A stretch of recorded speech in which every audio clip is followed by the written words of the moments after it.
Pois bem, pega a sua Bíblia agora e nós vamos avançar com o tema Nisto Cremos. Hoje chegamos então ao nosso 23º encontro e hoje vamos aprender sobre o ministério de Cristo no santuário celestial. O que a Bíblia tem a nos ensinar sobre esse assunto? Antes, porém, vamos orar?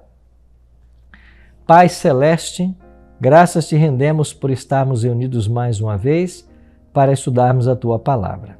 Que o Teu bom e Santo Espírito nos acompanhe agora e nos ajude a compreender a Tua vontade para a nossa vida. Oramos em nome de Cristo. Amém. Muito obrigado, amigo, por ter orado comigo. Vamos então avançar nesse tema tão especial. Em toda a sua extensão, as Escrituras presumem a existência de um templo ou santuário celestial. As Escrituras apresentam o santuário celestial como um lugar efetivamente existente, não como uma metáfora ou abstração. Então, a primeira coisa que tem que ficar claro para nós hoje é que não é uma metáfora o santuário, não é uma abstração, é um lugar real. A Bíblia, em todas as suas partes, fala do tema do santuário. Aliás, é um dos temas mais predominantes da Bíblia. E quando Deus manda Moisés construir um santuário na terra, nós veremos isso hoje com mais detalhes, Deus diz claramente para Moisés, em Êxodo 25:40, que ele deveria construir na terra um santuário, mas um modelo seria mostrado para ele. Esse modelo seria o santuário celestial. Então, há um santuário no céu. Através de símbolos e rituais, Deus propôs, por meio desse evangelho parábola, focalizar a fé de Israel no sacrifício e ministério sacerdotal do Redentor do mundo, o Cordeiro de Deus. Então, todas as pessoas que viveram no Antigo Testamento, elas tiveram contato com o tabernáculo, com a tenda móvel que Moisés construiu, outros tiveram contatos com o Templo de Salomão e através dos rituais e festas e cerimônias que lá aconteciam, o povo aprendia sobre o Evangelho. Então tem que ficar claro para todos nós que Deus não tem duas formas de salvar o ser humano. Deus só tem uma forma e é através de Jesus Cristo. Todos os animais que eram no santuário sacrificados, eles apontavam para Jesus. Também no santuário trabalhava o sacerdote e o sumo sacerdote. E esses oficiais, o seu ministério, também apontava para o ministério de Cristo no futuro.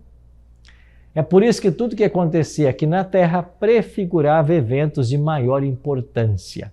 E nós vamos entender que há um santuário no céu, e assim como aqui na terra havia a administração sacerdotal e sumo sacerdotal, Cristo um dia também faria esse mesmo papel no santuário celestial. Vamos então avançar e nós vamos entender melhor esse assunto.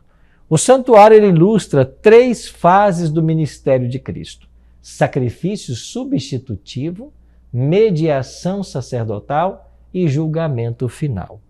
Por que que ele ilustra essas 3 fases?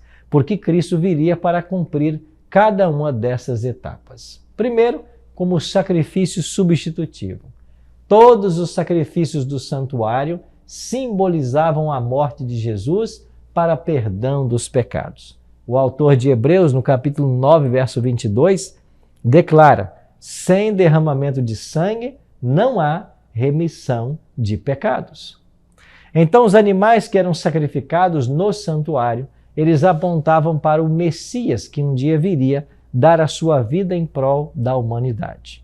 Quando Cristo veio e é crucificado e morte uma morte expiatória, vicária, ele está cumprindo toda a tipologia do santuário.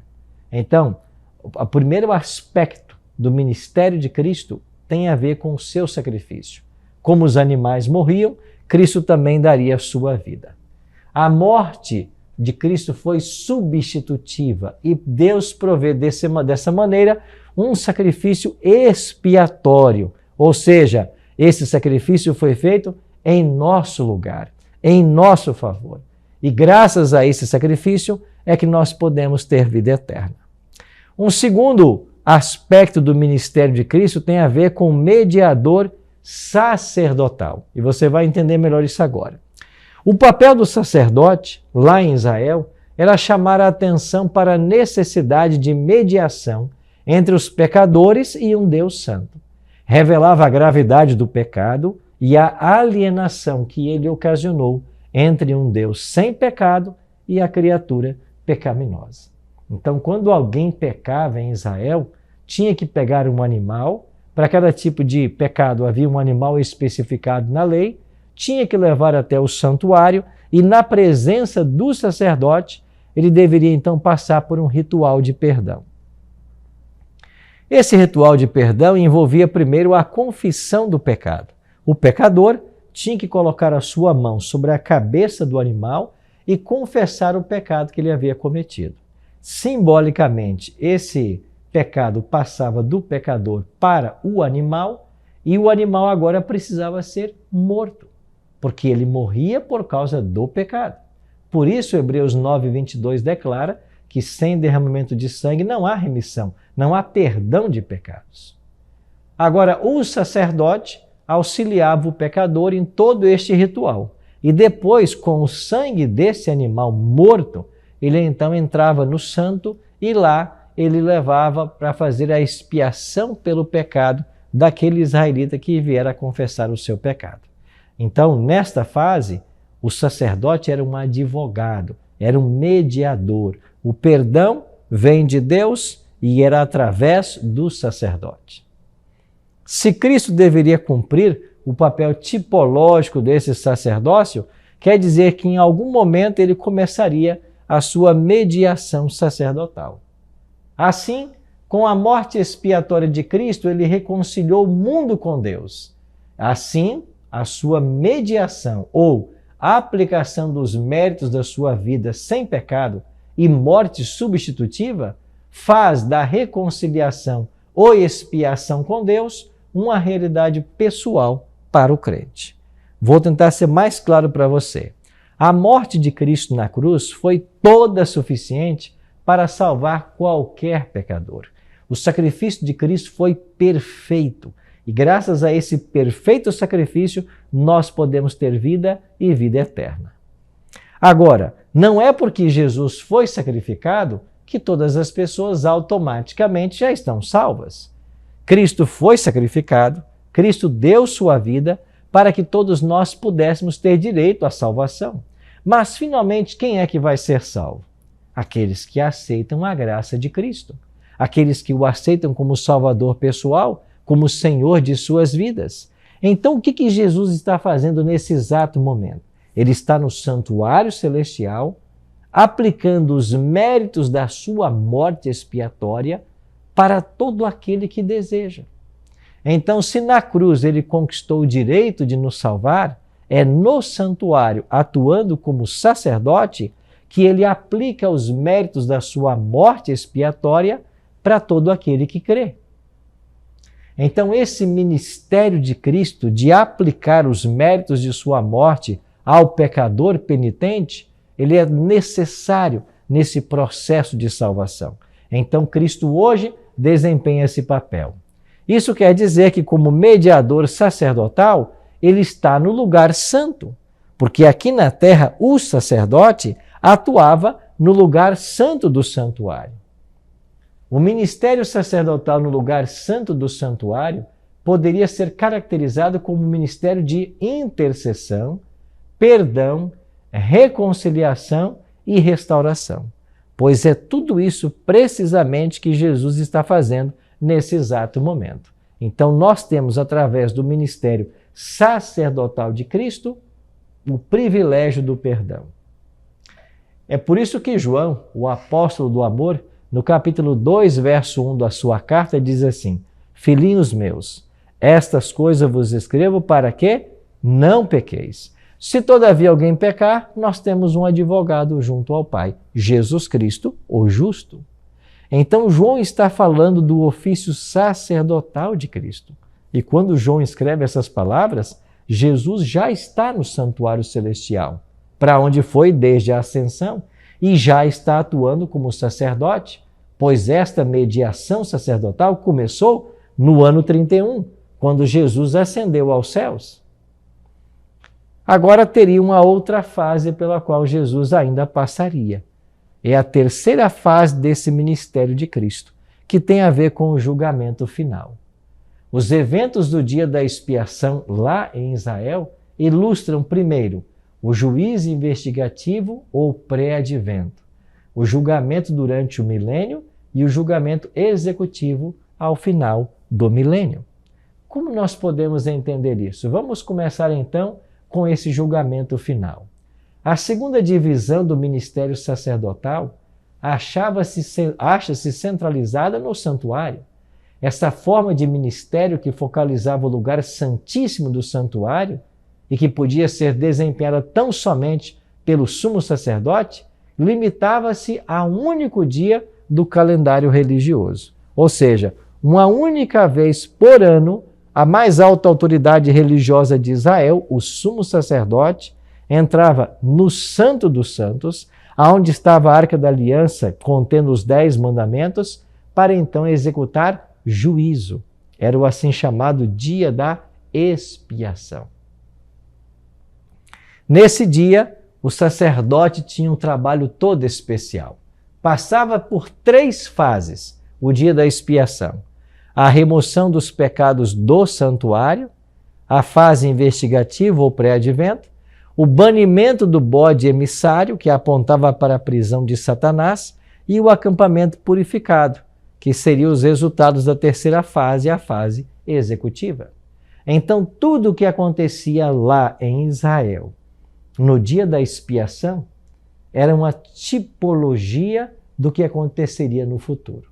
Primeiro, no trabalho do sumo sacerdote, ao matar um dos bodes, porque eram 2 trazidos à presença dele, quando ele matava um bode, com a mediação desse bode, ele fazia a remoção dos pecados do santuário. Era uma fase investigativa, assim chamada. Já com o bode que ficava vivo, que era chamado de bode Azazel ou emissário, esse bode era banido para o deserto. E ele banido para o deserto, para que lá ele morresse, isso apontava para a prisão de Satanás, que vai durar 1000 anos, segundo o livro do Apocalipse, capítulo 20. E o terceiro aspecto era que o acampamento estava purificado, uma vez terminada a expiação.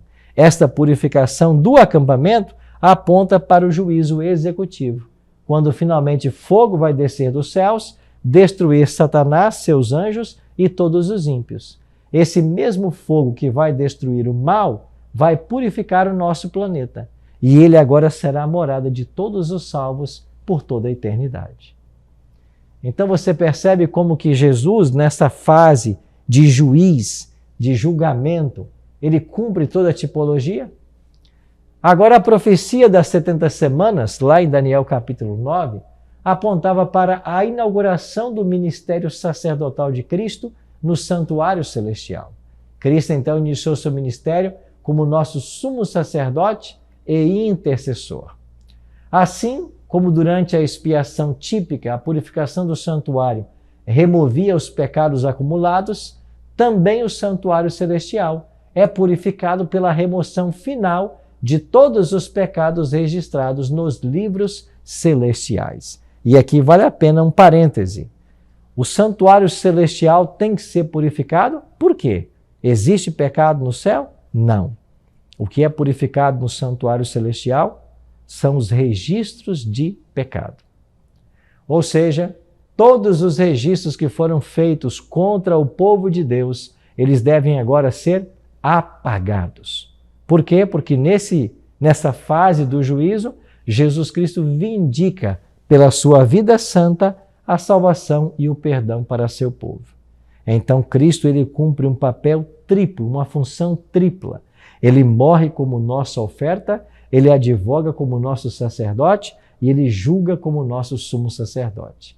E todas essas ações de Cristo já estavam prefiguradas no ritual do santuário.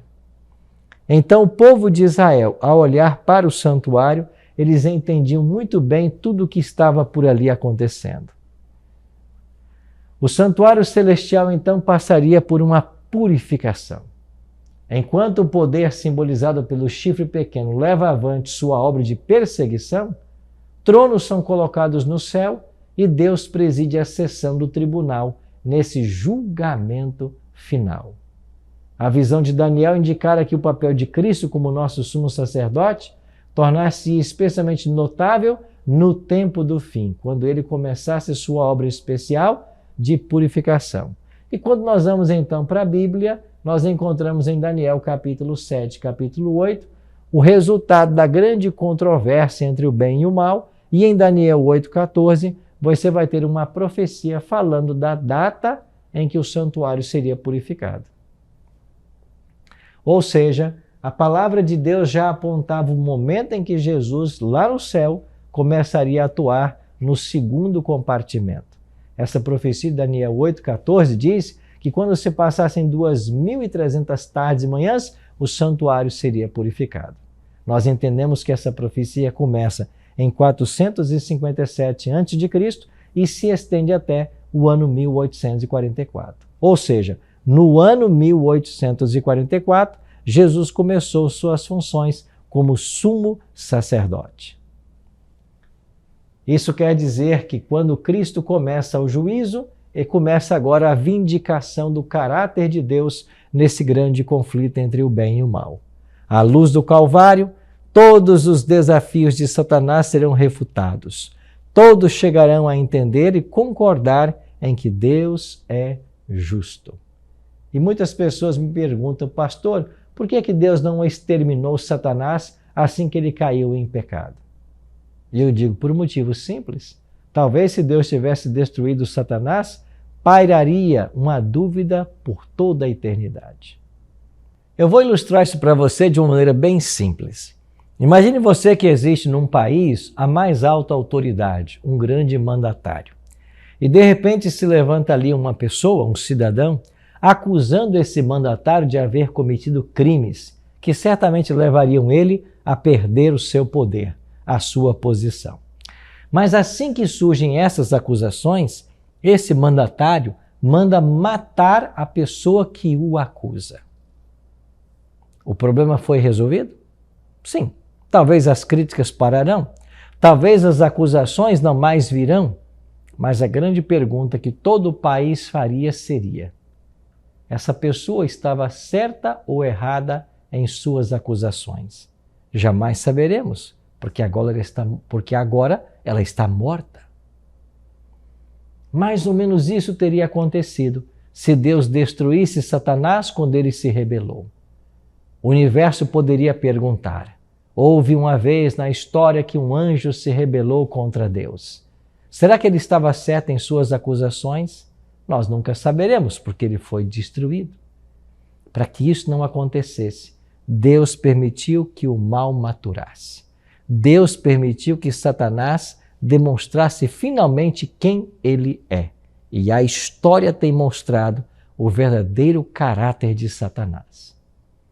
Assim, quando Deus executar juízo final e destruir completamente os ímpios, o caráter de Deus será vindicado, porque todos saberão que ele foi justo em salvar aqueles que aceitaram e destruir aqueles que não aceitaram.